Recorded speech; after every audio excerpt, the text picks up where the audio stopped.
नमस्कार. कॅम्पस कट्टाच्या आजच्या या लाईव्ह सेशनमध्ये आपल्या सर्वांचं स्वागत. बरेच जण जॉईन होतील आता काही वेळात, तर थोडंसं इंट्रोडक्शन बद्दलच बोलते मी आधी.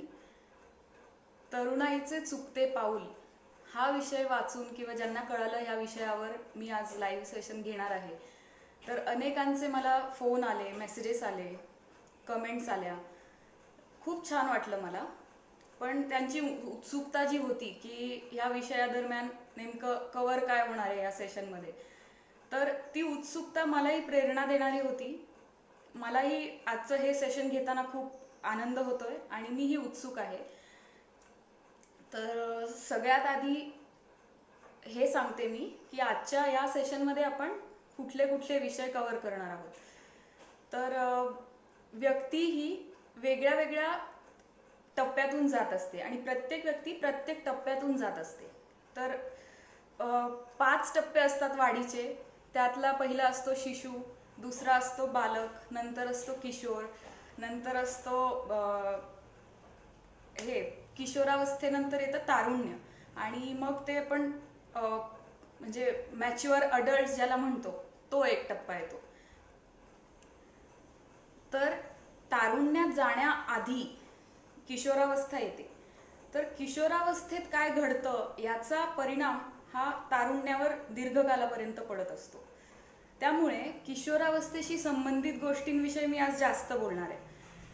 किशोरावस्था म्हणजे काय, तर वय वर्षे 12 ते 18 या वयोगटातील व्यक्तींना किशोरावयीन व्यक्ती असं म्हणलं जातं. किशोरावस्थेत व्यक्ती तारुण्यावस्थेकडे पदार्पण करण्याच्या मार्गावर असते. याच्यात 4 प्रकारचे बदल होतात. ते कुठले, तर हे मी बोलणार आहे. त्यानंतर मी काही उदाहरणं देणार आहे जेणेकरून मला जे काही म्हणायचं आहे ते तुमच्यापर्यंत व्यवस्थित चांगल्या प्रकारे पोहोचू शकेल. आणि नंतर मग तरुणाईचे चुकते पाऊल असं नाव देण्याचं कारण काय हे त्या उदाहरणावरून आपल्याला सगळ्यांना स्पष्ट होईलच. तर त्यात व्यसनासंबंधित काही उदाहरणं किंवा आज लॉकडाऊन असून सुद्धा असं नाहीये की आपल्याकडे काही घटना कमी प्रमाणात घडतात किंवा अशा आपल्याला मनाला चटका लावून देणाऱ्या घटनांचं प्रमाण कमी झालंय असं नाहीये. उलट लॉकडाऊनच्या काळात ह्या घटनांचं प्रमाण वाढलंय असं मला वाटतं. तर त्याविषयी आपण बघूया. किशोरावस्थेविषयी सांगायचं झालं तर त्यात 4 प्रकारे बदल व्यक्तीत होत असतात. तर शारीरिक, मानसिक, बौद्धिक आणि सामाजिक. तर शारीरिक विकासांमध्ये काय होतं की व्यक्तीची वाढ ही झपाट्याने होत असते. शारीरिक पद्धतीने सुद्धा, म्हणजे उंची वाढते, आवाज वाढतो, रूप बदलतं. ह्या सगळ्या एकदम घडणाऱ्या, व्यक्तीच्या शरीरात एकदम घडणाऱ्या बदलांमुळे व्यक्तीला बरेचदा कळत नाही की माझ्यासोबत काय होतंय, कसं होतंय, का होतंय. तर अशा अनेक प्रश्नांची उत्तरं व्यक्ती शोधण्याच्या प्रयत्नात असते. मग अशा वेळेला काय होतं की व्यक्तीमध्ये झपाट्याने बदल होत असल्या कारणामुळे सतत अशी संभ्रमावस्था किंवा घाबरल्यासारखं होणं अशा गोष्टी घडून येतात. बरेचदा असं होतं की परिणामी या किशोरावस्थेतून जाताना काही धोके असतात. तर ते कोणते, तर चांगल्या वाईट गोष्टी ओळखता येणं किंवा आपल्याशी कोण डिप्लोमॅटिकली वागतंय, कोण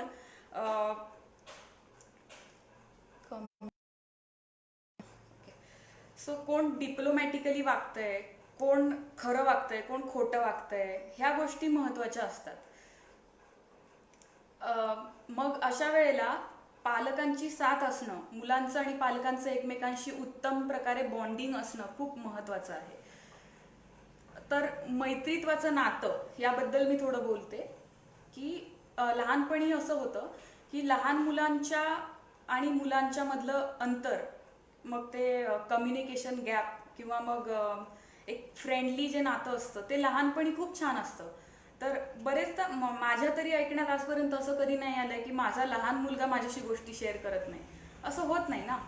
तर जसं जसं पुढच्या वयात किंवा पुढच्या टप्प्यात व्यक्ती प्रवेश करत जाते, वयाने मोठी होत जाते, तसं तसं गोष्टी लपवणं किंवा मग पालकांनाही सतत गोष्टी लपवत जरी नसेल तरी पालकांना असं वाटत असतं की माझं मूल मला काही सांगत नाही, माझं मूल मला गोष्टी शेअर करत नाही. तर हे का घडतं? बरेचदा मुलं सांगण्याचा प्रयत्न करतात आणि मग पालकांकडून जर अशी रिॲक्शन आली जशी की तुझीच काहीतरी चूक असेल, तुझ्याचकडून हे चुकलं असेल म्हणून तुला रागवले असतील, किंवा मग कुठलीही चुकीची गोष्ट समजा मुलाकडून घडली, तर मग महत्व कुठल्या गोष्टीला दिलं जातंय, मुलाला दिलं जातंय की त्या चुकीला दिलं जातंय, हे महत्वाचं असतं. चूक घडल्यावर सुद्धा जेव्हा एखादं आई किंवा वडील पालक आपल्या पाल्याला जेव्हा म्हणतं की ठीक आहे, ही तुझ्याकडून चूक झाली आहे, माझ्यासाठी ही चूक महत्वाची नाहीये, तर माझ्यासाठी तू महत्वाचा आहेस किंवा तू महत्वाची आहेस, अशा प्रकारे जेव्हा वर्तन आपल्या पालकांकडून आपल्याला मिळतं, त्यावेळेला मुलामध्ये एक विश्वासाचं नातं तयार व्हायला मदत होते. त्यासाठी वेगळे प्रयत्न करावे लागत नाहीत. तर आणि त्याचबरोबर हे पण महत्वाचं आहे की आपण घरात सगळ्या गोष्टी शक्य तितक्या जास्तीत जास्त गोष्टी मुलांना सांगतो का, आपण त्यांना सामावून घेतो का, हेही महत्वाचं असतं. मग त्यानंतर पुढचा टप्पा येतो, किशोरावस्थेतला पुढचा टप्पा येतो की मानसिक बदल. मानसिक बदलांमध्ये साधारणतः व्यक्तीची वैचारिक पातळी किंवा विचार करण्याची शक्ती, तर्कसंगती, ह्या भावना, अशा अनेक गोष्टींमध्ये बदल व्हायला लागतात. मग ह्या बदलांना सामोरे कसं जायचं, आलेला ताण कसा हाताळायचा, किंवा भावनांना वाट कशी मोकळी करून द्यायची, ह्या गोष्टी अशा वेळेला महत्वाच्या ठरतात. मग अशा वेळेला जवळचा मित्र किंवा जवळचे आपले ज्यांच्याशी आपण गोष्टी शेअर करू असे जर पालकच असतील तर त्यावेळेला खूप फायदा होतो. आणि मग पालकांपासून गोष्टी न लपवता इतरांना सांगितल्या जात नाहीत. मग मानसिक अवस्थेतून जाण्यासाठी महत्वाचं असतं ते विश्वासाचं नातं, पालक आणि पाल्य यांच्यातलं नातं. आणि मग ही अवस्थाच अशी असते की या अवस्थेत बरेच वादविवाद निर्माण होतात किंवा विसंगत ज्याला आपण म्हणतो अशा प्रकारची विचारसरणी वाढीस लागायला मदत होते. तर ह्याला डील कसं करायचं, ह्याला कसं हाताळायचं, हे जर पालक आणि मुलं यांनी मिळून काही सुसंवादातून तोडगे काढले तर व्यक्तीचं पाऊल चुकीच्या मार्गावर पडत नाही. तर ते म्हणजे चांगलं वाईट हे या वयात जाणीव असेलच असं नाहीये. काहींना नसते, काहींना लवकर येते, काहींना उशिरा जाणीव येते. तर ह्या टप्प्यातून जात असताना आपण ज्यांच्याबरोबर राहतो, आपण ज्यांच्याबरोबर एका घरात एका छताखाली राहतो, त्यांच्याबरोबरच आधी आपलं नातं घट्ट असेल तर नक्कीच त्या पुढची स्टेप असते की आपण समाजाशी नातं घट्ट, किंवा आपल्या मित्रमैत्रिणींशी किंवा आपले कलिग्स जे कोणी असतील, टीचर्स, तर त्या सगळ्यांशी नातं घट्ट होण्याची ही पुढची पायरी असते. एरिक एरिक्सन यांनी मनोविकासाचे 8 टप्पे मांडले होते त्यांच्या सिद्धांतात. त्यातला एक मनोविकासाचा जो टप्पा आहे जो किशोरावस्थेशी निगडीत आहे, त्याविषयी मी थोडं सांगते. ह्या टप्प्यातून जात असताना व्यक्तीचा एकदम झपाट्याने शारीरिक आणि मानसिक बदल होत असल्यामुळे, वाढ होत असल्यामुळे किंवा विकास होत असल्यामुळे व्यक्तीला संभ्रमावस्था निर्माण होते. आणि मी सामाजिक पातळीवर माझी प्रतिमा काय, वैयक्तिक पातळीवर आणि कौटुंबिक पातळीवर माझी प्रतिमा काय आहे, कशी असायला हवी आणि कशी नसायला हवी, अशा गोष्टींचा शोध व्यक्ती घेऊ लागते. आणि हा शोध घेत असताना बरेचदा हे कळत नाही की माझ्याबरोबर असं का होतंय, माझ्यात असे बदल का होत आहेत. आणि हे न कळाल्यामुळे मग बरेचदा न पटणाऱ्या गोष्टींवरून मग वाद घातले जातात. मग असं वाटतं या वयात की मुलीचं आईशी आणि मुलाचं वडिलांशी बरेचदा भांडण होताना आपल्याला बघायला मिळतं अनेक घरांमध्ये. तर अनेक आया वगैरे मला असं म्हणताना मी ऐकलंय की माझा मुलगा लहानपणी खूपच गोष्टी सांगायचा, मन मोकळेपणाने वागायचा, आता तो गोष्टी सांगतही नाही, हेकटपणे वागतो, भांडणं करतो, लहान भावाला मारतो. तर ह्याचं कारण पालकांनी आपलं आपण समजून घेणं गरजेचं असतं. कारण प्रत्येक घरांमध्ये याचं कारण वेगळं वेगळं असू शकतं. मग ते 2 भावंडांमध्ये भेदभाव होतोय का, किंवा मग एका समजा मोठी बहीण आहे, तिने काहीतरी तिच्या परीक्षेत चांगले गुण मिळवले, तर मग असं होतंय का की लहान भावंडासमोर म्हटलं जातंय की बघ हिचं शिक काहीतरी, म्हणजे मग तो इन्फिरियॉरिटी कॉम्प्लेक्स जो म्हणतो तो तिकडे जर निर्माण झाला मुलाच्या मनामध्ये, तर तो त्याच्याच व्यक्तिमत्व विकासासाठी घातक ठरू शकतो. मग बौद्धिक बदलांबद्दल बोलायचं झालं तर ह्या अवस्थेत बरेच बौद्धिक बदल घडून येत असतात. वैचारिक आणि तार्किकता, वैचारिक बदल आणि तार्किकता ही वाढत असते. आणि अशा वेळेला जर व्यक्ती, किशोरावस्थेतील मूल जर चांगल्या लोकांच्या सहवासात राहिलं, म्हणजे त्याच्या हितचिंतकांच्या सहवासात राहिलं, तर व्यक्तीच्या बौद्धिक विकासासाठी ते फायद्याचं ठरतं किंवा गरजेचं ठरतं. आणि असं झालं नाही तर ह्या उलट असं घडतं. मला तुमच्या सगळ्यांच्या म्हणजे कोणाच्याच कमेंट दिसत नसल्यामुळे मी त्यावर आत्ता काही बोलू शकत नाहीये, पण मी माझ्या परीने, आत्ता कमेंट दिसत नसल्यामुळे हे सेशन संपल्यानंतर तुमच्यापैकी कोणाचे जर प्रश्न आले असतील तर मी त्याची उत्तरं देण्याचा पूर्ण प्रयत्न करेन. आत्ता मला स्क्रीनवर काहीच डिस्प्ले होत नाहीये कोणाच्याच कमेंट्स. तर बॅक टू द पॉइंट की बौद्धिक बौद्धिक विकासाच्या बाबतीत असं होतं की चांगलं काय वाईट काय. मग जसं आधीच्या पण मानसिक पातळीत आपण पाहिलं की स्वप्रतिमा, म्हणजे माझी काहीतरी समाजात ओळख निर्माण करायची आहे, हे पैलू व्यक्तीमध्ये दिवसेंदिवस वाढायला लागतात किंवा डेव्हलप व्हायला लागतात. तर मग नंतर पुढची पातळी येते की सामाजिक बदल.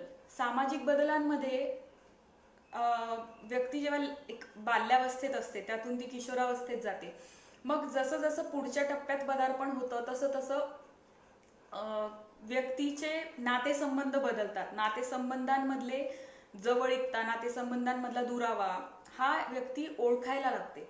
म्हणजे कसं, तर आईला आपण ए आई म्हणतो, बाबांना आपण ओ बाबा म्हणतो, हे घरातून आपल्याला हे पैलू शिकायला मिळतात. तसंच शाळेत गेल्यावर ती पण एक स्त्री आहे म्हणून आपण शिक्षिकेला अरे तुरे करत नाही, आहो जाओ करतो. तर नैतिकता आणि नैतिकता म्हणण्यापेक्षा औपचारिकता आणि अनौपचारिकता ह्या दोन गोष्टींमधले फरक आणि सामाजिक संबंध कसे जोपासायचे, कसे वाढवायचे, ह्या व्यक्ती स्वतःच घ्यायला लागतात. आणि मग सामाजिक संबंध, सामाजिक वर्तन, औपचारिकता, अनौपचारिकता असे पैलू व्यक्तीमध्ये वाढायला सुरुवात होतात किंवा वाढीस लागतात. तर चुकते पाऊल, तरुणाईचे चुकते पाऊल, तर ह्याविषयी उदाहरण द्यायचं झालं तर सगळ्यात महत्त्वाचा मुद्दा हा ॲडिक्शन हा आहे. ॲडिक्शन कुठल्या कुठल्या प्रकारचे असतात, तर ते बरेचदा सब्जेक्टिव्ह पण असतात किंवा कुठल्या एका ऑब्जेक्टशी कशाशी रिलेटेड असतात किंवा मग एका वर्तनाशी रिलेटेड असतात. तर बऱ्याच मुलांमध्ये आजकाल असं आपल्याला तरुण पिढीकडूनच हे ऐकायला मिळतं की ॲडिक्शन काय आजकाल खूप कॉमन झालंय, पण हे म्हणणारं कोण आहे, तर ही तरुण पिढी आहे, हे आपल्या लक्षात येतं का? ते कॉमन करणारी कोणती पिढी आहे, तर आपलीच पिढी आहे ती, हे लक्षात आपण घेतोय का? तर सिगरेट, दारू किंवा अजून कुठलीही व्यसनं ती भरपूर प्रमाणात ह्या वयोगटातील मुलांकडून मुलींकडूनही घेतली जात आहेत. म्हणजे मुलं वेगळे आणि मुली वेगळे असं अजिबात राहिलं नाहीये.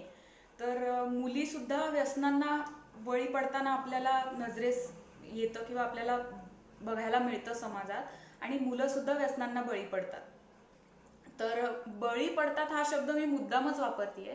तर काही जणांना ओकेजनल ड्रिंकिंग किंवा मी मौज मजा म्हणून फ्रेंड्स सोबत कधीतरी पितो, एन्जॉयमेंट, मी म्हणजे माझ्याकडे पैसा आहे आणि मी त्याचा वापर एन्जॉयमेंटसाठी अशा प्रकारे करतो, ही भावना मुलं मनात बाळगतात. आणि मग त्यांना असं वाटतं की व्यसन करणं काहीच चुकीचं नाहीये, व्यसन करणं हे खूप कॉमन आहे, सगळेच करतात.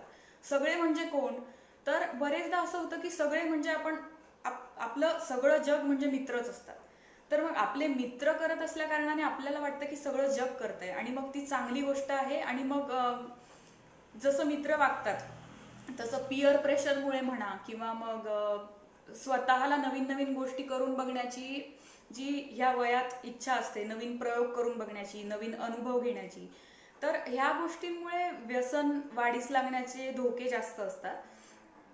मग सिगरेट घेतली जाते, दारू पिली जाते, मग कधीतरी ओकेजनल म्हणता म्हणता ती कधी एक आपल्या दैनंदिनीचा भाग बनते, याबद्दल आपण अवेअर नसतो किंवा जागृत नसतो.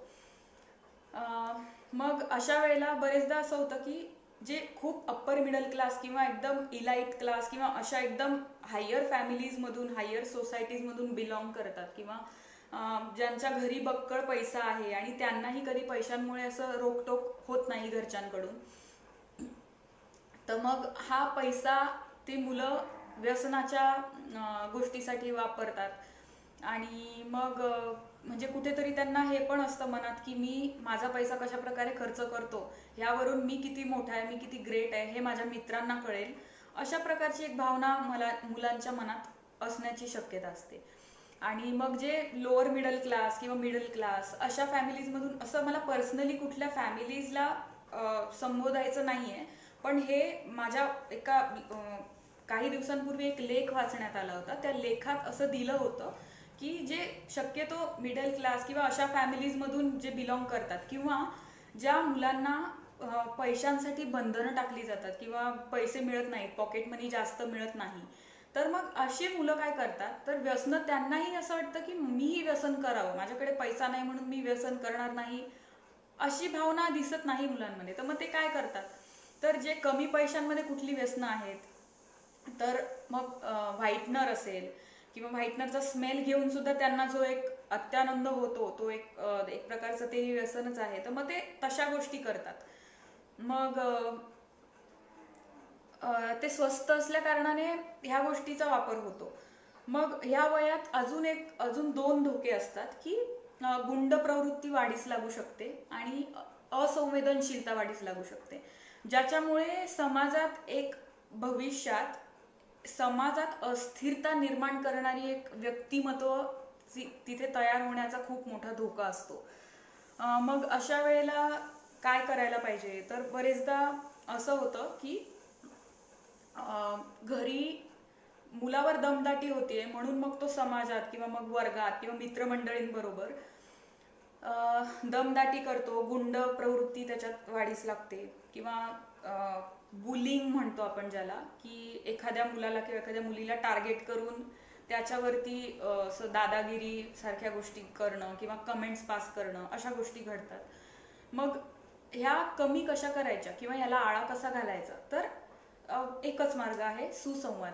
पालकांचा आणि बालकांचा एकमेकांशी जितका सुसंवाद घडून येईल तितकं त्या बालकाचं व्यक्तिमत्व एक जाणकार किंवा एक जबाबदार नागरिक म्हणून भविष्यात घडेल.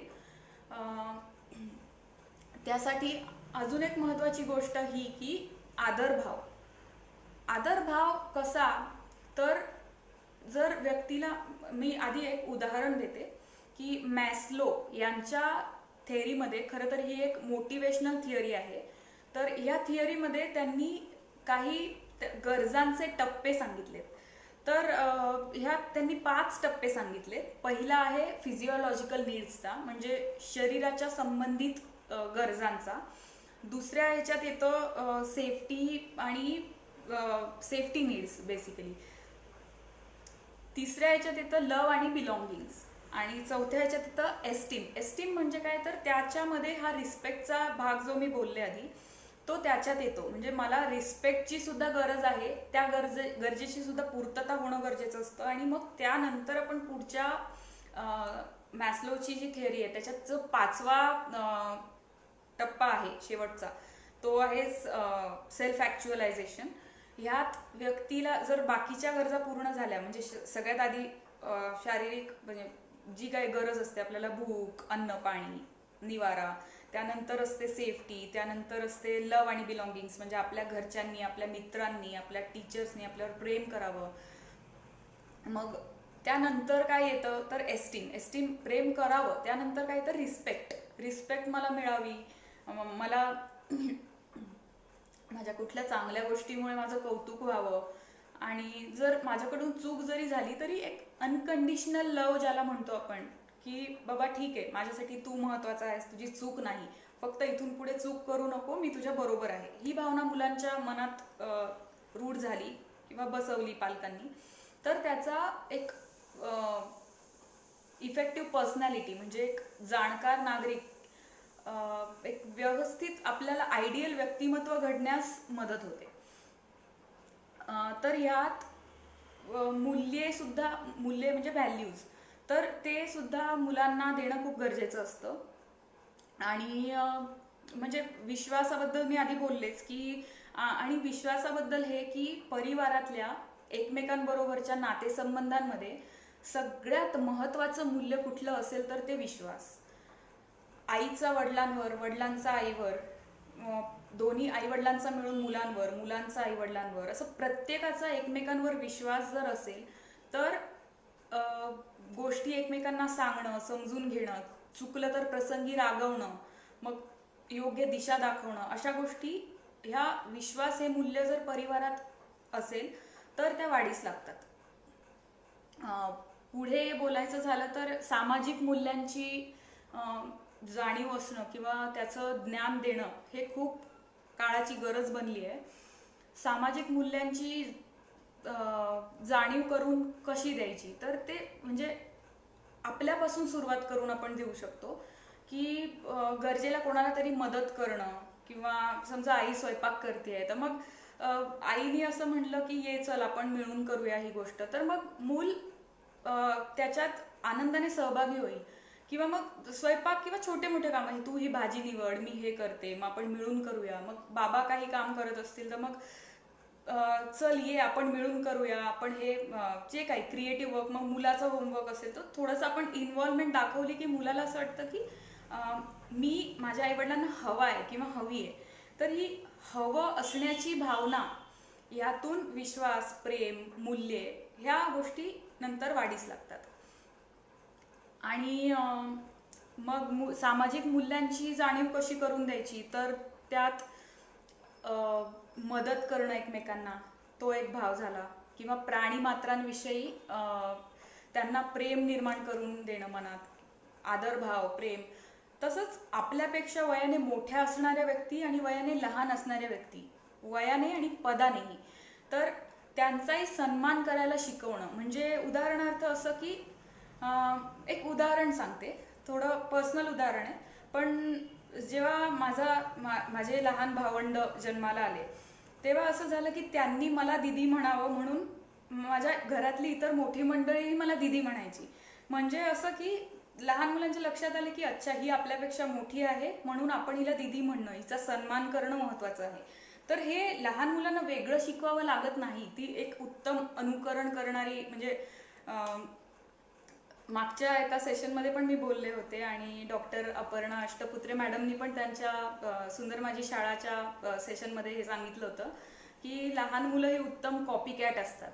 तर होय, म्हणजे वर्तनातूनच आई वडील जे वर्तन करतात, घरातली आई वडील असो, नातेवाईक असो, किंवा आपले जे केअरटेकर ज्यांना आपण म्हणतो, तर हे लोक जे वर्तन करतात तेच बघून मुलं पुढे शिकत असतात. आता जसं मला माझ्या घरातली इतर व्यक्ती दीदी म्हणायला लागले, तसं बघून माझी लहान भावंडही मला दीदी म्हणायला लागली. बऱ्याच घरांमध्ये असं दिसून येतं की नावाने बोलवलं जातं मोठ्या भावंडांना. तर मग अशा वेळेला काय वाटतं की म्हणजे ते म्हणतात की बघ ना, हे मला नावाने बोलवतात, बघ ना मला दीदी म्हणत नाही. माझ्या वयोगटातील व्यक्तींविषयी बोलते मी हे. तर त्यांना असं मनातून वाटतं. तर मग ही भावना आपण नंतर ह्याबद्दल काही करू शकत नाही, पण सुरुवातीपासूनच आपण कसं वागतोय, कसं बोलतोय, कशा प्रकारे स्वतःला प्रेझेंट करतोय, ते पण एक खूप महत्वाचा घटक आहे. मग नंतर येतो की गुड टच आणि बॅड टच याविषयी सांगायचं झालं. आणि अजून एक राहिलं माझ्याकडून बोलायचं की किशोरावस्थेत जो लैंगिक विकासाचा टप्पा असतो त्याला पौगंडावस्था असं म्हणतात. त्या पौगंडावस्थेच्या कालावधीत एक विरुद्ध लिंगाबद्दलचं आकर्षण किंवा मग ज्ञान हे असणंही गरजेचं आहे. त्याचबरोबर म्हणजे ज्या लिंगाची व्यक्ती आहे, मुलगी आहे, मुलगा आहे, तर आधी स्वतःच्या जेंडरबद्दल नॉलेज असणं आणि मग समोरच्याच्या जेंडरबद्दल नॉलेज मिळणं, हे एक म्हणजे सेक्शुअल नॉलेजचा भाग आपण म्हणू शकतो. तर बरेचदा असं होतं की पौगंडावस्थेविषयी फारसं कोणाला म्हणजे बोलायचं सगळ्यांनाच असतं, पण त्यांना असं वाटतं की आपण जर बोललो तर माझ्या म्हणजे चुकीचा अर्थ काढला जाईल समोरच्या व्यक्तीकडून, किंवा माझ्याबद्दल चुकीचा विचार केला जाईल. आणि बरेचदा असं होतं की पालकांकडूनही असा विचार समोर येतो की मी माझ्या मुलाशी लैंगिकतेविषयी कसं बोलू, किंवा जे काही शारीरिक बदल, मानसिक बदल. मग मुलींमध्ये मासिक पाळी येण्याचा जो काळ असतो त्यात मुलीला सांगितलं जातं आईकडून की अशा अशा प्रकारे तुझ्या शरीरात बदल होणार आहेत, हे बदल प्रत्येक स्त्रीच्या शरीरात होतात. पण त्याबरोबर हे आपण लक्षात घेतो का की जसं मुलीच्या शरीरामध्ये बदल होत आहेत, मुलीच्या मानसिकतेत, मुलीच्या भावनांमध्ये बदल होत आहेत, तसं एका मुलाच्याही भावनांमध्ये बदल होतात. मग ते वर्षांचा कालावधी मागे पुढे असू शकतो, पण ह्या अवस्थेतून प्रत्येकच व्यक्ती जाणार असल्या कारणाने बदल का होत आहेत, कशा प्रकारे होत आहेत आणि ह्यानंतर काय घडणार आहे ह्याबद्दल जर एक रफ आउटलाईन किंवा थोडक्यात माहिती मुलांना मिळाली तर त्यामुळे मुलं संभ्रमावस्थेत न राहता मोकळेपणाने मनात येणारे प्रश्न पालकांना किंवा शिक्षकांना विचारू शकतात. बरेचदा असं होतं की लहानपणी मुलं सगळे प्रश्न आईवडिलांना विचारत असतात भरमसाठ, की आकाश निळच का असतं, पाणी पांढरच का असतं, अशा गोष्टी जे काही. मग पाणी ज्या गोष्टीत टाकलं की मग त्याचा रंग तसाच का दिसतो, असे अनेक प्रश्न. म्हणजे त्यांना तेव्हा असं वाटत नाही की मी सिली क्वेश्चन्स विचारतोय, वेडपटपणाचे प्रश्न विचारतोय, पण जसं जसं मोठं होईल तेव्हा मुलांना असं वाटायला लागतं की माझा हा प्रश्न वेडपटपणाचा आहे का, वेडगळपणाचा आहे का, मी हा विचारला पाहिजे की नाही पाहिजे, विचारलं तर माझ्याबद्दल चुकीचा विचार करतील का. तर मग ही भावना वाढीस कुठून लागते तर जेव्हा स्कूल गोईंग शाळकरी मुलं जे असतात ते जसं जसं मोठे व्हायला लागतात, 8वी 9वी 10वी अशा वर्गात जायला लागतात, तेव्हा बरेचदा जेव्हा गट बसलेला असतो कुठलाही, किंवा फ्रेंड सर्कल जेव्हा असतं कुठल्याही गोष्टीविषयी चर्चा, आणि साधारणतः या कालखंडात लैंगिकतेविषयी चर्चा ही होते. तर असं नाहीये की आपण पालकांनी मुलांना त्याबद्दल ज्ञान दिलं नाही तर मुलांना त्याबद्दल काही कळणार नाही. उलट त्याचा विपरीत परिणाम असा होईल की ते चुकीच्या मार्गाने त्याबद्दलची माहिती मिळवण्याचा प्रयत्न करतील, आणि मग ज्या गोष्टींचे समज असायला हवी ती समज असणार नाही, आणि मग चुकीच्या मार्गाने त्यांचे विचारांचं म्हणा किंवा पावलांचं पदार्पण सुरू होईल. तर काही वेळेला कळत नाही पालकांना की मी कसं बोलू मोकळेपणाने लैंगिकतेविषयी. तर मग टेक्निकल टर्म्स वापरून आपण बोलू शकतो. नक्कीच बोली भाषेत जर पालकांनी सांगायचा प्रयत्न केला तर ते मुलांनाही आवडणार नाही आणि पालकांनाही कुठेतरी एक अनकम्फर्टेबलनेस जो म्हणतो तो येईल. तर मग शक्य तितकं टेक्निकल टर्म्समध्ये, किंवा आपल्याला जेवढे शक्य तेवढे वेगळी वेगळी या किशोरावस्थेशी, पौगंडावस्थेशी संबंधित जी चांगली चांगली पुस्तकं आहेत, तर वयात येताना हे पण एक पुस्तक चांगलं आहे. तर ते म्हणजे त्यात बरंचसं मुलींविषयी, मुलींच्या बदलांविषयी वगैरे दिलंय, तर संभ्रमावस्था याविषयी पण दिलंय. तर हे पण पुस्तक एक मदत करू शकेल. अशा प्रकारची अनेक पुस्तकं जी मार्केटमध्ये अवेलेबल आहेत ती आपण मुलांना वाचायला देऊ शकतो, त्याबद्दल चर्चा करू शकतो, टेक्निकल टर्म्स वापरून चर्चा करू शकतो, म्हणजे मुलांनाही कम्फर्टेबल वाटेल आणि आपल्यालाही कम्फर्टेबल वाटेल, पालकांनाही कम्फर्टेबल वाटेल. तर आणि हे पण शक्य होत नसल्यास काय करावं तर लैंगिकतेविषयी योग्य मार्गदर्शन मिळणं गरजेचं असतं, आणि त्यासाठी समुपदेशकांचा, मानसोपचार तज्ज्ञांचा सल्ला घेणं. त्यांनी आपल्याला देता येत नसेल तर त्यांनी जसं म्हणतात ना सोनारानेच कान टोचावे, तर तसं ते ज्ञान त्यांच्या मार्फत जर आपण दिलं तर तो एक म्हणजे प्रॉपर वे मुलांच्या आयुष्यात निर्माण होऊ शकतो. त्यामुळे मग चुकीच्या मार्गावर पाऊल न ठेवणं, किंवा मग बरेचदा असं होतं की इगोवरती घेतात मुलं गोष्ट, आणि मग ह्या कालखंडात मग असं होतं की विरुद्ध लिंगाविषयी आकर्षण वाटणं, मग मुलीला प्रपोज केलं जातं, मग तिने नकार दिला की मग असं होतं की मला नकार देते ही, मग ही जर मला नाही म्हणते तर मग हिला मी आता म्हणजे झालं होतं एक उदाहरण मागेच. एक क्लायंट होता माझा, त्याच्याशी बोलताना मला हे लक्षात आलं की त्याला एका मुलीने नकार दिल्यामुळे तो मला हे बोलला की तिने मला नकार दिला आणि मला करमत नाहीये, मला त्या गोष्टीचा खूप त्रास होतोय, आता मी तिला बर्बाद करून टाकणार. तर हे माझ्यासाठी खूप धक्कादायक होतं. पण नक्कीच त्याच्यासमोर मी फार असं रिॲक्शन दाखवली नाही की असं कसं बोलतोयस तू, असं का बोलतोय, चुकीचं बोलतोय. तर नाही, म्हणजे हे असे विचार येणं चुकीचं नाहीये. लक्षात हे घेतलं पाहिजे की विचार आल्यानंतर आपण काय कृती करतो, आणि जर चुकीची कृती घडली तर ते चुकीचं आहे. या वयात वेगळे विचार येणारच. विचार येणार, विचार जाणार, ही कृती चालूच राहील. पण आपल्या विचारांवर ताबा आपला नसतो आणि तो ठेवूही शकत नाही. टेक्निकली ते पॉसिबलही नाहीये. पण आपल्या कृतीवर आपला म्हणजे आपण त्यावर नियंत्रण ठेवणं हे आपल्या हातात आहे. तर मग त्याला मी विचारलं की तू काय करशील, बरबाद करशील म्हणजे. तर मग म्हणाला की मी वर्क प्लेस, जिथे आम्ही एका कॉलेजमध्ये एका क्लासमध्ये आहोत, तिथे मी तिच्याविषयी लोकांना वाईट वाईट सांगेल की ती ही अशी मुलगी आहे, ही अशी मुलगी आहे करून. मग लोक तिच्याबद्दल वाईट विचार करतील आणि मग लोक तिच्याशी मैत्री तोडतील, आणि जेव्हा तिला एकटेपणा वाटेल तेव्हा ती मला होकार देईल आणि माझ्याकडे येईल. असं त्या मुलाच्या बोलण्यातून मला जाणवलं की त्याचे हे विचार आहेत म्हणून. तर नक्कीच हे विचार येणं म्हणजे फार, म्हणजे असं वाटतं की कुठून आली ही अशी विपरीत विचारसरणी अशा मुलांच्या मनांमध्ये. आणि मागे एक बॉईज लॉकर रूमची पण घटना घडली होती, आणि यात समावेश हा किशोरावस्थेतील, तारुण्यातील मुलांचाच होता. तर ही पण एक घटना खूप मन चलविचल करून टाकणारी आहे.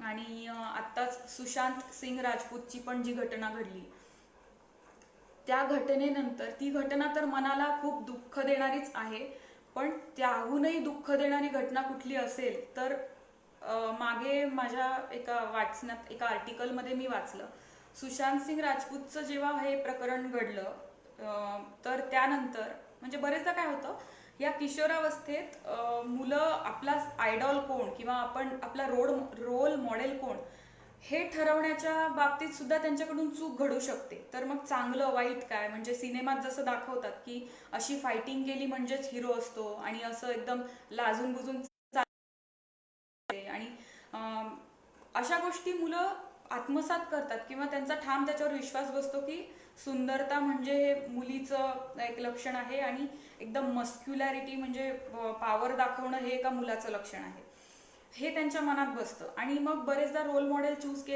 ठरवल्यानंतर मग तो जसा वागतो तसंच अनुकरण करण्याची सुद्धा एक गोष्ट मुलांमध्ये दिसून येते. मग सुशांत सिंग राजपूतच्या उदाहरणाकडे परत येताना मी हे सांगते की त्याने त्याच्या बाबतीत जी घटना घडली त्यानंतर एक 2-4 दिवसात एका लहान मुलाला सुशांत सिंग राजपूत खूप आवडत होता. तो बेसिकली त्याला खूप फॉलो करत होता. तर मग बऱ्याच बातम्यांमधून वगैरे हे समोर आलं. किती खरं किती खोटं किंवा योग्य अयोग्य याविषयी मी बोलणार नाहीये, पण म्हणणं माझं इतकंच आहे की जसं, आणि न्यूजमधून किंवा बातम्यांमधून जे आपल्याला वाचायला मिळालं, ऐकायला मिळालं की त्याने ताण आला, तो त्याला हाताळता आला नाही म्हणून त्याने आत्महत्या केली, असं काही न्यूजवाल्यांनी छापून आणलं किंवा सांगण्यात आलं. ते किती खरं आहे किती खोटं आहे आपल्याला नक्कीच माहिती नाहीये. पण मग त्याला, सुशांत सिंग राजपूतला फॉलो करणारा जो मुलगा होता, त्या मुलाने त्याला पण कुठेतरी ताण जाणवत होता. मग शैक्षणिक असेल, घरातल्या नातेसंबंधांविषयी असेल, किंवा अजून कुठला असेल. आणि नक्कीच आता किशोरावस्थेत असं एकदम झपाट्याने मानसिक बदल पण होतात. मूड स्विंग्स ज्याला आपण म्हणतो ते मुलींमध्येही होतात आणि मुलांमध्येही होतात. तर मग अशा वेळेस आपल्याला ताण आलाय हे त्याला जाणवलं. जेव्हा सुशांत सिंग राजपूतची घटना त्याने ऐकली तेव्हा त्याला जाणवलं की ह्याने ताण आलाय म्हणून ही घटना केली आहे किंवा अशी कृती केली आहे. तर मग त्या मुलाने स्वतः सुद्धा आत्महत्या केली. ही घटना मनाला खूप चटका लावून देणारी आहे आणि विश्वास बसत नाही अशा घटनांवर, पण अनफॉर्च्युनेटली हे खरं आहे. तर अशा ह्या तारुण्यावस्थेत किंवा तारुण्यावस्थेत जाण्या अगोदरची जी किशोरावस्था आहे, या अवस्थेत काय घडतं, कसे विचार आपल्या मनात रुजवले जातात, कोणती मूल्य रुजवली जातात, आणि आपलं पालकांशी, आपल्या घरातल्यांशी कसं नातं आहे, ह्या गोष्टी आपल्या तारुण्यातल्या निर्णयांवर किंवा दीर्घायुष्यावर परिणाम करणाऱ्या असतात. मग अशा वेळेला मित्र परिवाराची सुद्धा निवड करणं हा एक खूप महत्त्वाचा घटक आहे. आणि बरेचदा कसं होतं की आपल्याला कोणीतरी खूप गोड गोड कॉम्प्लिमेंट्स देत आहे, तू खूप छान आहेस, छान दिसतो, छान दिसते, किंवा मग तू खूपच हुशार आहे, तुझ्या एवढं ग्रेट कोणीच नाहीये, असं जी व्यक्ती आपल्याला म्हणते, बरेचदा ते खरं असेल खोटं असेल याबद्दलचा विचार करण्याची शक्ती त्या वयात डेव्हलप झालेली नसते, ती डेव्हलप होत असते. तर त्यामुळे आपली जवळची व्यक्ती कोण किंवा हितचिंतक कोण हे ओळखताना व्यक्तीमध्ये चूक झाली तर मग तरुणाईचं पाऊल चुकण्याची खूप मोठी शक्यता असते. हे ओळखणं गरजेचं आहे. मग होतं कसं की पालक आपले हितचिंतक असतात, मग ते बरेचदा सांगतात की म्हणजे तुला ही गोष्ट सूट होत नाही, किंवा तू असं वागू नकोस, तसं बोलू नकोस, हे करू नकोस.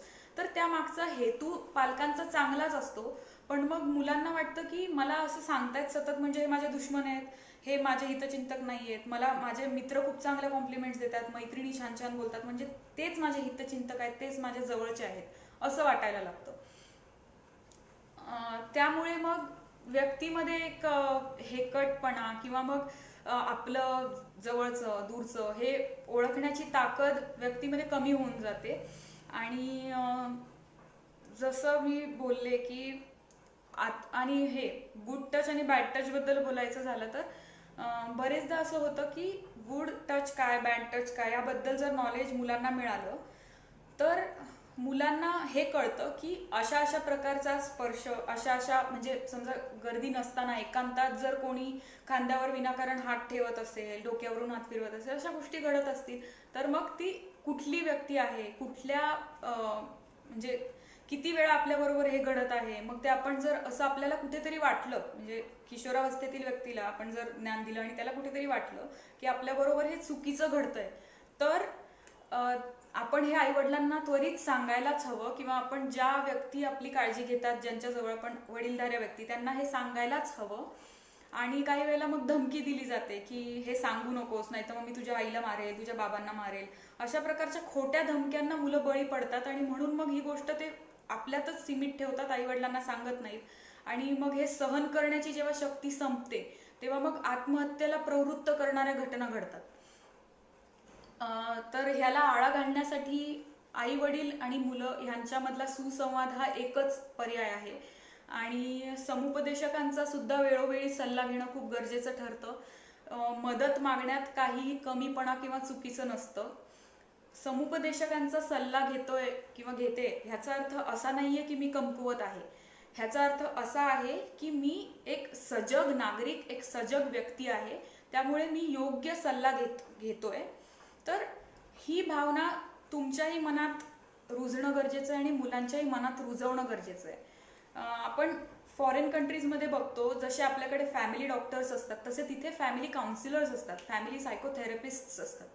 तर मग त्यांच्याशी सतत संवादात राहिल्यामुळे जसं आपण बघतो की आपण बरेचदा व्हिडिओजमध्ये वगैरे युट्यूबवर काही व्हिडिओजमध्ये असं दिसतं की आपण म्हणतो बघ परदेशातली मुलं किती चुणचुणीत असतात, एवढ्याशा वयाची मुलं मोठे मोठे डिस्कशन्स करतात. तर मग त्याचं कारण हे असू शकतं माझ्या मते की त्यांना एक त्यांच्या भावना मोकळ्या करून देणं किंवा वाट मोकळी करून देणं याला एक प्रॉपर व्हेंटिलेशनचा एक मार्ग मिळतो. आणि तो मिळाल्यामुळे त्यांना नवीन विचार कळतात, विचारांची देवाणघेवाण होते, आणि म्हणून मग हे सुद्धा पैलू मुलांमध्ये वाढीस लागतात. त्या उलट आपल्याकडे असं होतं की मुलांसमोरच अशा गोष्टी आपण बोलतो की हे ह्याला सांगू नको, ते त्याला सांगू नको, किंवा मग कोणी आलं, नातेवाईक आले आपल्याकडे, तर आपण बरेचदा असं बोलतो की खूप लाजरा आहे आमचा हा, किंवा ही खूप लाजते. मग असं म्हणल्यावर मग ते लाजणं ही जी भावना मुलांमध्ये मनात नसतेही बरेचदा, तर ती वाढीस लागण्याचे चान्सेस असतात. त्यामुळे ह्या गोष्टी लक्षात घेतल्या पाहिजेत. आणि हे सामाजिक मूल्ये, एकमेकांना मदत करणं, एकमेकांना आदरभाव देणं, समजून घेणं, प्रेम करणं, अशा भावना ह्या परिवारातूनच वाढीस लागतात, आणि त्याही मुख्यतः अनुकरणाने. तर आपल्याला अजून काही प्रश्न असतील, किती वाजले, सो हां, आपल्याला अजून काही प्रश्न असतील तर ते तुम्ही कमेंट बॉक्समध्ये लिहून मला पाठवू शकता. शक्य तितक्या लवकर मी त्या प्रश्नांची उत्तरं देण्याचा पूर्ण प्रयत्न करेल. मला माहित नाही, काहीतरी टेक्निकल प्रॉब्लेममुळे मला एकही कमेंट दिसत नाही, किंवा कोण आत्ता लाईव्ह बघतंय मला, कोण नाही, हे सुद्धा मला स्क्रीनवर डिस्प्ले होत नसल्या कारणाने मी आत्ता आपल्यापैकी कोणाचीच नावं घेऊ शकत नाहीये. पण तुम्ही सगळेजण एवढ्या सकाळी वेळ काढून इथे उपलब्ध म्हणजे इथे बसलात, माझं सेशन बघत आहात घरी, तर ह्यासाठी मी आपल्या सर्वांची खूप आभारी आहे. असंच तुमच्या सर्वांच्या पाठिंब्याची मला कायम गरज राहील आणि प्रोत्साहन मिळत राहील. तर माननीय संजय शिंदे सर आणि डॉक्टर संजय राजपूत सर यांनी मला आज कॅम्पस कट्टावर बोलण्याची संधी दिल्याबद्दल त्यांचे खूप मनपूर्वक आभार. आणि असंच आपण वेळोवेळी भेटत राहूया, चर्चा करत राहूया. आपले प्रश्न तुम्ही विचारत राहा, माझ्या परीने मी उत्तर देण्याच्या प्रयत्नात राहीन. तर एवढंच म्हणू इच्छिते की खुश राहा, स्वस्थ राहा आणि जसं शरीराचं स्वास्थ्य जपता, शरीराला धूळ लागू नये किंवा शरीर जर म्हणजे काय म्हणतो आपण व्यायामाने स्वस्थ ठेवतो आपण किंवा आंघोळ करतो तर त्याने आपण शरीराची जशी स्वच्छता बाळगतो, तसं मानसिक स्वच्छतेसाठी काय करता येईल ह्या पण गोष्टीचा थोडा विचार करा. जर नेगेटिव्ह विचार आले, नेगेटिव्ह थॉट्स आले, तर ते कसे घालवायचे, पॉझिटिव्हिटी कशी ठेवायची, ही एक काळाची खूप मोठी गरज झालेली आहे. आणि लॉकडाऊनच्या काळात तर पॉझिटिव्हिटीला, सकारात्मक विचारांना खूपच जास्त महत्त्व आलंय. मग ते प्रत्येक वयोगटात. बरेचदा असं होतं की एक हेल्पलाईन सुद्धा, मी एका हेल्पलाईनचा सुद्धा भाग आहे, अक्षर मानव हेल्पलाईन म्हणून. एक काही दिवसांपूर्वी आम्ही प्रोजेक्ट सुरू केलाय. तर त्याच्यामध्ये आम्हाला बरेच फोन येत असतात. अपर्णा अष्टपुत्रे मॅडम, संदीप सिसोदे सर यांच्याबरोबर काम करताना मला खूप प्रेरणा मिळते आणि छान वाटतं. तर बरेचदा जे आम्हाला फोन येतात, टेलिफोनिक काउन्सिलिंगचा तो एक भाग आहे ते प्रोजेक्ट म्हणजे, तर बरेचदा फोन येतात तेव्हा आमच्या हे लक्षात येतं की व्यक्तीला व्हेंटिलेट व्हायचं असतं, मोकळं व्हायचं असतं, भावना मोकळ्या करायच्या असतात. ही त्यांची फोनवरून जी कळकळता किंवा कळकळीने केलेला प्रयत्न आम्हाला दिसून येतो, तेव्हा हे लक्षात येतं की मोकळं होणं किती गरजेचं आहे आणि पॉझिटिव्ह थॉट्स किंवा सकारात्मक विचार ठेवणं, मनात बाळगणं किती गरजेचं आहे. तर हेच म्हणेन की पॉझिटिव्ह राहूया आणि शक्य तेव्हा असंच भेटत राहूया. तर धन्यवाद.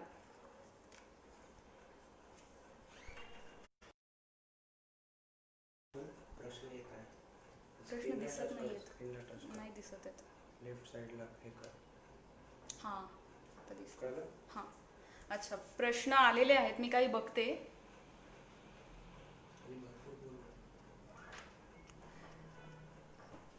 प्रश्न घेते मी काही आलेले.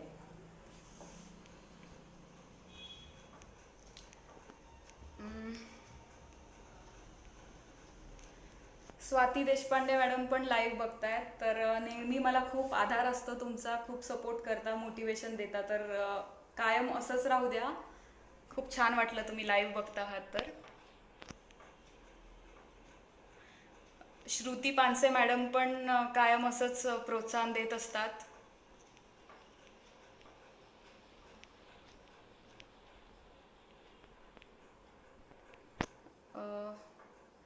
संदीप सिसोदे सर, धन्यवाद.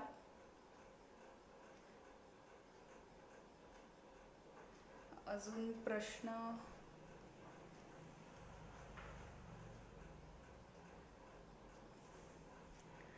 गणेश घुले दादा, धन्यवाद. अजय भावळकर म्हणतायत की अजय भावळकरजी म्हणतायत की प्रत्येक शाळेत एक प्रोग्राम होणे गरजेचे. तर होय, नक्कीच. वर्कशॉप्स होणं खूप गरजेचं असतं, पॅरेंटल वर्कशॉप्स होणं खूप गरजेचं असतं. त्याच्यामुळे मग पालकांनाही एक दिशा मिळते की आपण कुठल्या प्रकारे आपल्या मुलांना मार्गदर्शन करायचं आहे आणि जर ते शक्य होत नसल्यास समुपदेशकांचा कशा प्रकारे सल्ला घ्यायचा किंवा मदत घ्यायची आहे. सचिन सारोळकर सर, धन्यवाद. धन्यवाद संजय शिंदे सर.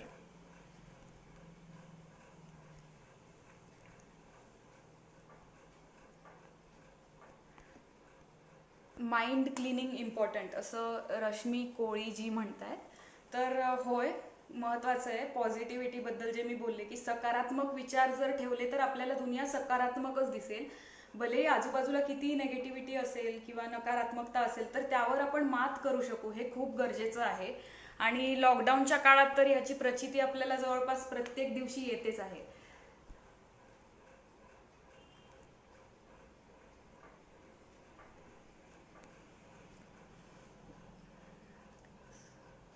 वैभव वैद्य जी म्हणतायत की indeed live sessions like these are upmost important in lockdown period. होय, बरोबर आहे, अगदी बरोबर बोललात तुम्ही. तर हेल्पलाईन नंबर मिळेल का? हेल्पलाईन नंबर फेसबुकच्या माझ्या वॉलवरती पोस्टमध्ये अवेलेबल आहे.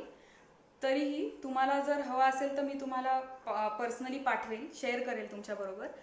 तर हां, संजय शिंदे सर यांची पुन्हा कमेंट आली आहे की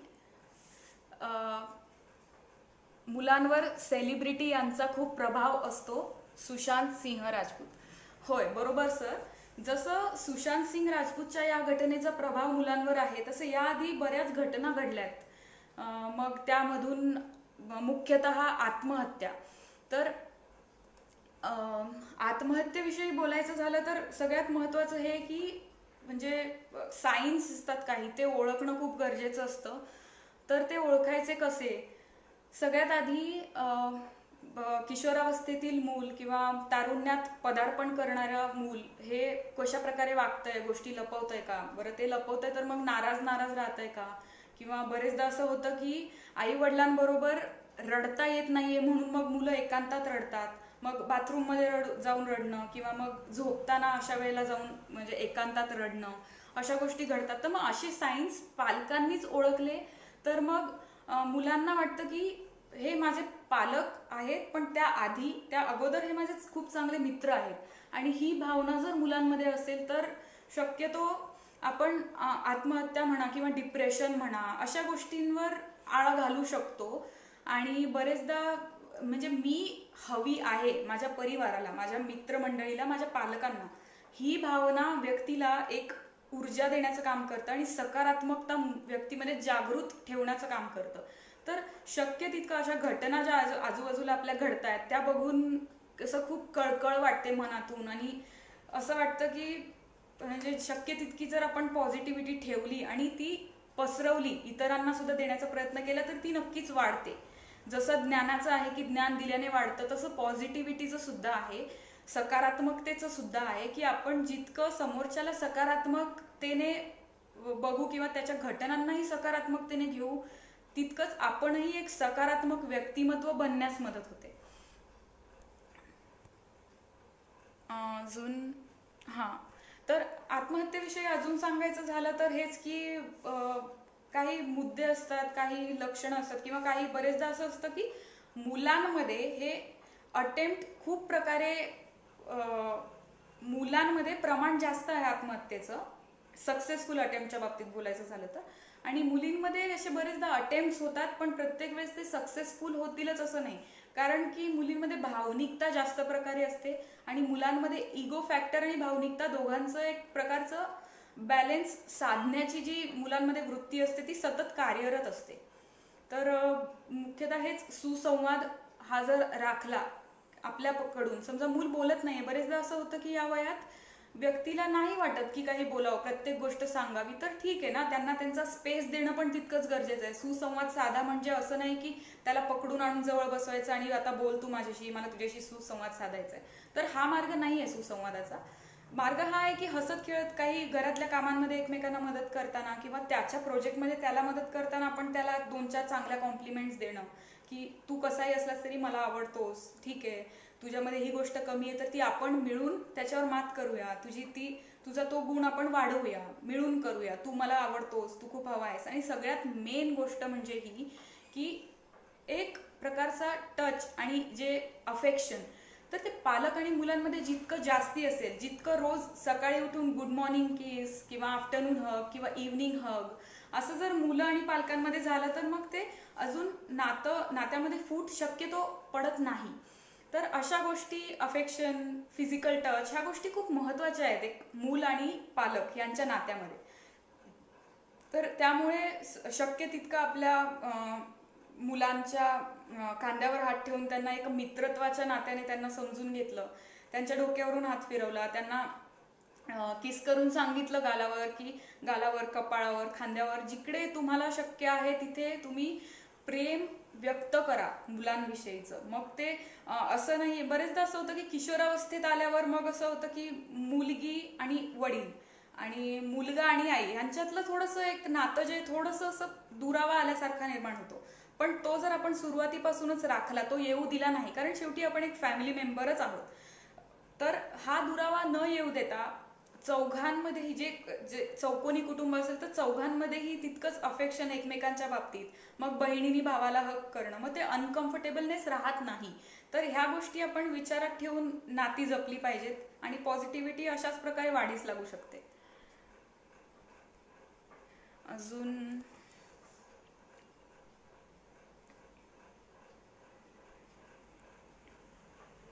हां, तर पॅरेंटल कॉन्फ्लिक्ट्स, रश्मी कोळीजी म्हणतायत की पॅरेंटल कॉन्फ्लिक्ट्स असलेल्या स्टुडंट्सला कसे डील करावे. तर हे खूप डिफिकल्ट जातं. मी आधी जसं बोलले की पॅरेंटल कॉन्फ्लिक्ट्स हा विषय मुलांसमोरच जर आईवडिलांचीच वाद होत आहेत, भांडणं होत आहेत, तर याचाही एका वेगळ्या प्रकारे मुलांवर ताण येतो आणि मग शैक्षणिक त्याच्या प्रगतीवर त्याचा पडसाद किंवा एक काय म्हणतात ते त्याचा रिझल्ट दिसून येतो. आणि मग असं होतं बरेचदा की मग ह्या काळात मुलांचा शैक्षणिक विकास जो आधी ग्राफ असा चाललेला असतो, तो ह्या काळात जर भांडणं घरात एकमेकांशी व्यवस्थित पटत नाही तर मग तो असा खाली जायला लागतो. तर हे मुलांच्या व्यक्तिमत्वासाठी सुद्धा घातक आहे आणि करिअरसाठी सुद्धा खूप घातक आहे. हां, आणि अजून बरेचदा असं होतं की मुलाला जायचं असतं इंजिनिअरिंगला, तर घरचे म्हणतात की तू डॉक्टरेट कर. मग ते त्या फील्डला ॲडमिशन घेतल्यावर मग काही वर्षांनी कळतं की ही फील्ड माझी नाहीच आहे, I don't belong to this field, आणि मग ती फील्ड चेंज करण्याच्या मार्गावर असतात, म्हणजे पुन्हा शून्यापासून सुरुवात करायची अशी त्यांची मानसिकता होते, जे की साहजिक आहे. जर मनासारखं करिअर निवडलं नाही तर व्यक्ती तितकं स्वतःला सिद्ध करू शकणार नाही, आणि मग सिद्ध करू न शकल्यामुळे पण एक जो न्यूनगंड मुलांच्या मनात निर्माण होतो तो व्यक्तिमत्वाला घातक असतो. अपर्णा सिसोदे मॅडम बघतायत.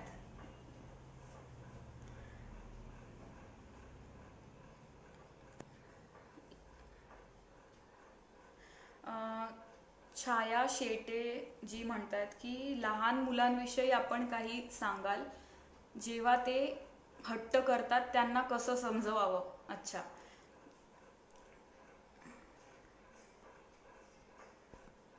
तर लहान मुलं हट्ट करतात बरेचदा, तर ते किती अवाजवी आहेत किंवा किती खरंच गरजेचे आहेत हे ओळखणं आधी महत्वाचं आहे. की एखादी गोष्ट आहे ऑलरेडी मुलाकडे, पण त्याच्या मित्राकडे त्याच्याही पेक्षा चांगली गोष्ट आहे म्हणून केवळ त्याला ती जर हवी असेल तर ती अवाजवी अपेक्षा आहे असं आपण समजून त्याला समजावून सांगणं महत्वाचं आहे. आणि खोटे होप्स न देणं, खोटे आश्वासनं न देणं. जर आपण खरंच ती वस्तू आपल्या मुलाला घेऊन देणार आहोत किंवा एखादी गोष्ट मुलाला करू देणार आहोत, तरच तिथे म्हणणं गरजेचं ठरतं किंवा उपयोगाचं ठरतं की हा ठीक आहे. म्हणजे समजा उदाहरणार्थ ट्रिपला जायचंय एखाद्या मुलाला आणि आई वडील नकार देतात की तू नाही जायचं असं त्यांच्या मनात आहे, पण मग ते म्हणतात की ठीक आहे तू पुढच्या वेळेला जा. आणि मग पुढच्या वेळेस जेव्हा ट्रिप प्लॅन होते तेव्हा पण मग आई वडिलांचं असं असतं की जाऊ द्यायचं नसतं, पण मग मागच्या वेळेस ते बोललेले असतात की पुढच्या वेळेला जा. मग आता मग अशा प्रकारे एक विश्वास हे जे मूल्य आहे ह्याला मग कुठेतरी फाटे फुटतात आणि मग ते आई वडील, मग मुलांमधले वाद, मग अशा गोष्टींना सुरुवात होते. तर मग अवाजवी अपेक्षा न पुरवणं आणि थोडं, कारण पालक पालक आहेत आणि मुलं मुलं आहेत, तर मग पालकांनी पण थोडा स्ट्रिक्टनेस दाखवणं, कडकपणा ठेवणं, आणि ह्या सगळ्या गोष्टी केल्या तर मग मुलं पण ऐकतात. तर मला वाटतं की सगळे प्रश्न मी कव्हर करण्याचा प्रयत्न केला आहे, पण तरी काही राहिले असतील तर मी लवकरच त्याची हे सेशन संपल्यानंतर त्याची उत्तरं देण्याचा पूर्ण प्रयत्न करेन. आणि आपण सर्वांनी वेळ दिलात, इथे लाईव्ह सेशन बघितलं त्याबद्दल तुमचेही मनापासून धन्यवाद. सगळ्या प्रेक्षकांचे मनापासून धन्यवाद. संजय शिंदे सर आणि राजपूत सर दोघांचे मनापासून आभार. धन्यवाद.